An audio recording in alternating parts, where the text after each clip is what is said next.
All right, you beautiful bastards. Welcome back to the deep dive, and today we are going full-on stalker mode on Tom Hiddleston. Sounds fun. You think you know him as Loki? Get ready to have your minds blown, because this deep dive is about to expose a whole other side of this guy, a side that's way more fucked up and interesting than you'd expect. Let's just say there's a reason they call him the God of Mischief. Okay, so let's cut the crap and get straight to it. Let's do it. The guy was born in freaking Westminster, London, Eton College, Cambridge University. This isn't exactly the struggling actor backstory we're used to. Not even close. We're talking born with a silver spoon, went to school with future prime ministers and royalty the whole 9 yards. Okay. And then he graduates from Cambridge with a double first in classics. Hold up, double first. What the hell is that? Some kind of magical British bullshit. Basically, it means he graduated with the highest honors in 2 subjects. So yeah, the dude's a certified brainiac. All right, so we've got Mr. Brains over here, but the sources say he's actually pretty down to earth. I mean, have you seen the guy in interviews? He's charming as hell. It's almost annoying, right? Like, he's known for being ridiculously polite, even to paparazzi. Directors describe him as a joy to work with, unfailingly kind, all that vomit-inducing stuff. Okay, so maybe he's not a complete wanker, Maybe not. but let's be real. His parents' divorce when he was 12 probably messed him up a bit.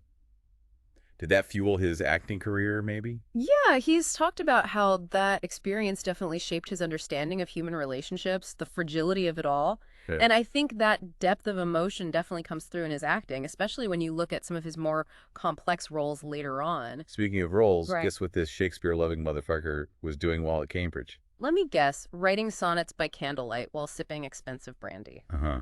Not far off. He was already acting, got spotted by a talent agent during a performance of a streetcar named Desire. Oh, Talk about a dramatic entrance. yeah, it actually makes perfect sense. Theater was his first love even before the whole Marvel thing. And it's crucial to understanding his acting style. The guy was basically a Shakespearean heartthrob long before he became a global superhero icon. So before we get to the whole Loki situation, let's dive into his pre-Marvel work. What kind of Shakespearean shenanigans was he up to? Oh, he was doing all the classics, The Changeling, Cymbeline, even Othello, alongside Chiwetel Ejiofor and Wow. Ewan McGregor. Wait, hold up. He was hanging out with those guys before Loki.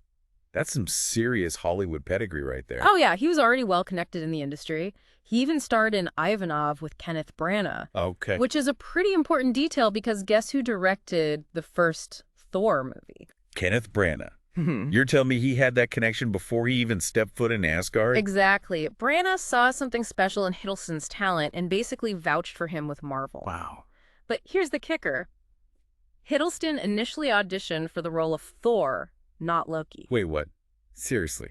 Huh. Think you've picked out. The guy's built like a twig. How the hell was he going to play Thor? Right. He actually bulked up for the audition, gained like 20 pounds of muscle. Oh, wow. But Branagh, being the genius that he is, saw that mischievous glint in Hiddleston's eye and suggested him for Loki instead. And the rest, as they say, is history.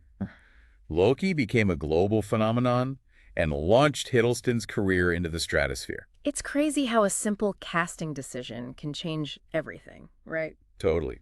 But you know what's even crazier? What's that? The dude apparently told Chris Hemsworth to actually hit him during a fight scene in The Avengers. No way, really? Said he wanted to look authentic. The man's a method actor, that's for sure. But you gotta respect the commitment. Yeah, that's some next-level dedication to the craft. Yeah. So he nails the whole superhero thing, becomes a global superstar, and then what? Does he just ride the Marvel wave forever? Hell no. This is where things get really interesting. Instead of just cashing in on his newfound fame, Hiddleston goes on to do some seriously diverse and unexpected roles. All right, spill the beans. What kind of crazy shit are we talking about here? We're talking F. Scott Fitzgerald in Midnight in Paris, a vampire in Only Lovers Left Alive, Hank Williams in I Saw the Light.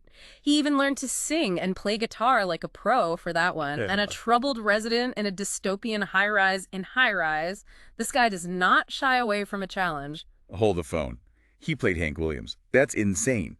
So not only is he a Shakespearean actor, a superhero god, but he can also sing like a country music legend. He can. Apparently he's a natural musician. And he completely nailed Williams's troubled genius persona. It's just another example of how Hiddleston takes these risks and constantly pushes himself as an actor. Okay, I gotta admit, this is starting to piss me off. The guy's talented, charming, and apparently has a hidden musical talent. Is there anything he can't do?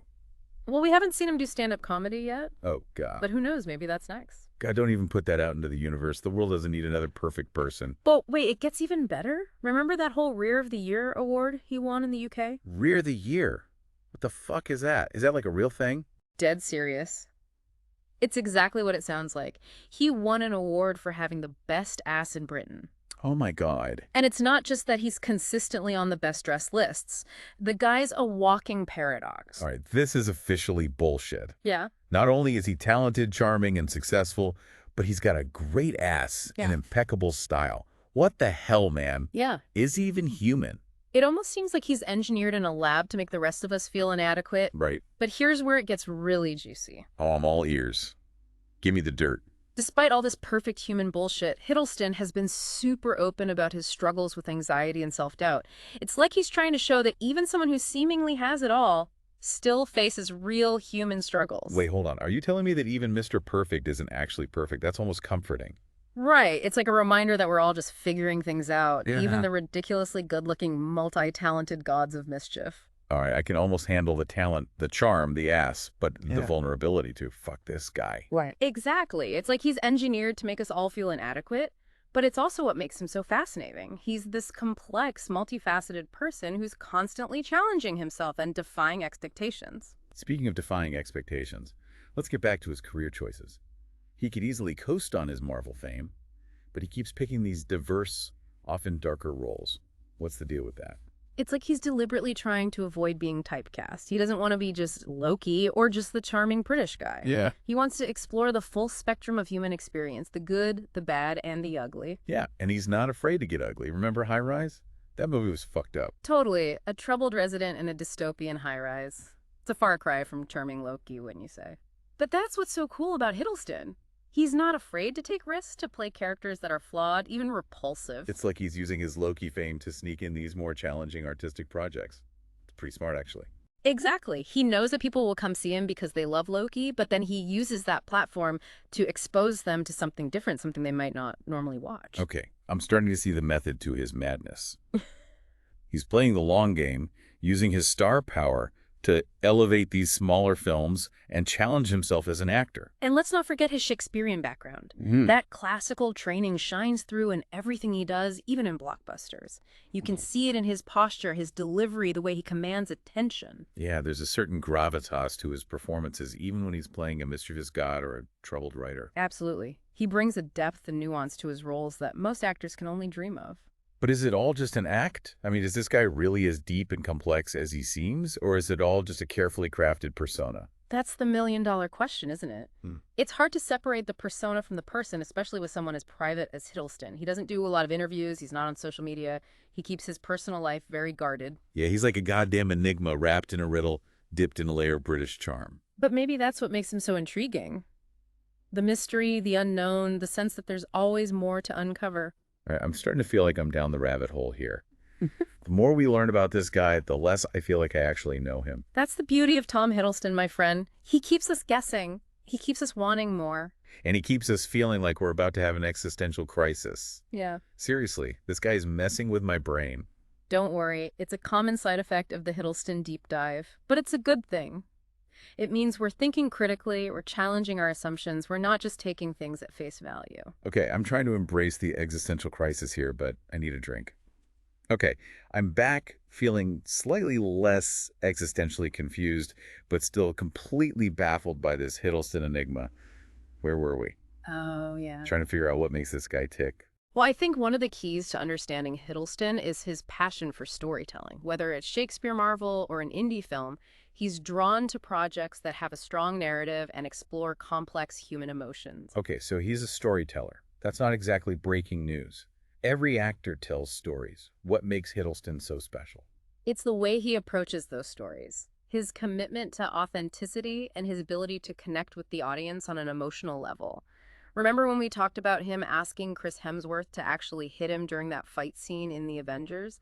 That's just one example of how far he's willing to go to make those stories feel real. Yeah, the guy's definitely got a work ethic that's almost scary. He's meticulous, he's prepared, he does his research. It's like he approaches every role like it's Shakespeare in the Park. And that's not a coincidence. His classical training has given him a foundation that most actors don't have. He understands the power of language, the importance of physicality, the nuances of human emotion. You're saying that all those years of reciting Shakespearean sonnets are what make him such a good Loki. Exactly. It's all connected. He's able to bring that same depth and complexity to a superhero role that most actors would play as a caricature. Okay, I'm starting to see the bigger picture here. Right. He's not just a pretty face. He's a skilled craftsman who's honed his craft over years of hard work and dedication. It's almost inspiring. Almost.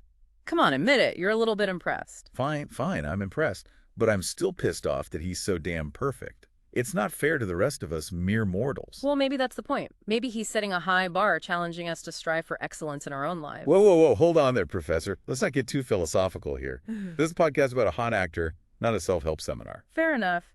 But I think there's something to be said for the impact Hiddleston has on his fans.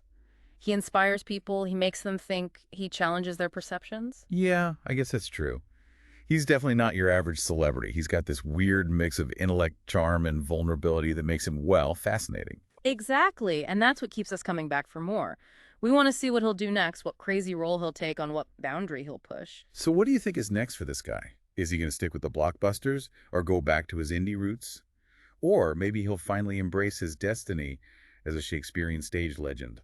Honestly, I have no idea, and that's what's so exciting. With Hiddleston, anything is possible. He's constantly evolving, constantly surprising us. You know what? I think you're right. The guy's a wild card, and I wouldn't have it any other way. So what have we learned from this deep dive into the world of Tom Hiddleston? Well, we've learned that he's a lot more than just Loki. He's a talented, complex, and ambitious artist who's not afraid to take risks and challenge himself. He's also ridiculously charming, frustratingly perfect, and has a disturbingly good ass. And we've learned that even seemingly perfect people have their struggles and insecurities. Hiddleston's openness about his anxiety is a reminder that we're all human, even the gods of mischief. All right, folks. That's it for our deep dive into the bizarre and fascinating world of Tom Hiddleston. We've laughed, we've cried, we've questioned the meaning of existence. And hopefully we've come away with a newfound appreciation for this incredibly talented and intriguing actor. Until next time, stay curious, stay skeptical, and try not to be too jealous of Tom Hiddleston's ass. Not a competition, or is it?